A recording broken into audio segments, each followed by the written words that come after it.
په موزیم کې د آرت هارپ آله غږول کیږي چې تارونه د ودانۍ له منځ څخه د موټرو تر تمځای پورې غځېدلي دي. په کارلسباد موزیم کې د موسیقي ورځ یوازې د جون 21 نیټه نه بلکې هر ورځ لمانځل کیږي.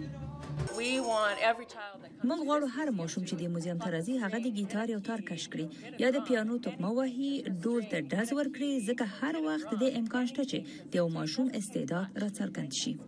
لورا جارج سمیت خپل کم عمر لور د موسیقي زده کړو ته هڅولې ده. د هغې سورلای او نغمې ډېری خوښيږي، د موزیک ژبه یې خوښيږي، په ځانګړې توګه هغه سندرې خوښيږي چې د لاسونو حرکتونه او یا نڅا ورسره مل وي.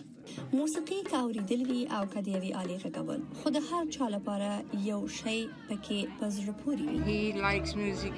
هغه موسیقي خوښوي او ډېرې ښې سندرې بولي. زه موسیقي غږول نشم، خو موسیقي مې خوښيږي. ژوندۍ موسیقي اوریدل ځان ته جلا خوند لري. که موسیقي په خپل غږوي یا په ژوندۍ ډول اوري، انسانانو ته خوند ورکوي. کارلسباد موزیم د موسیقي د خوښیو موزیم دی. د نوې موسیقي له جوړولو څخه نیولې د خوږو نغمو او آهنګونو تر اوریدلو پورې هر هغه شی لمانځل کیږي چې اوریدونکي نڅوي. ګالیارانا نورستاني، د امریکا غږ آشنا تلویزیون، واشنگټن.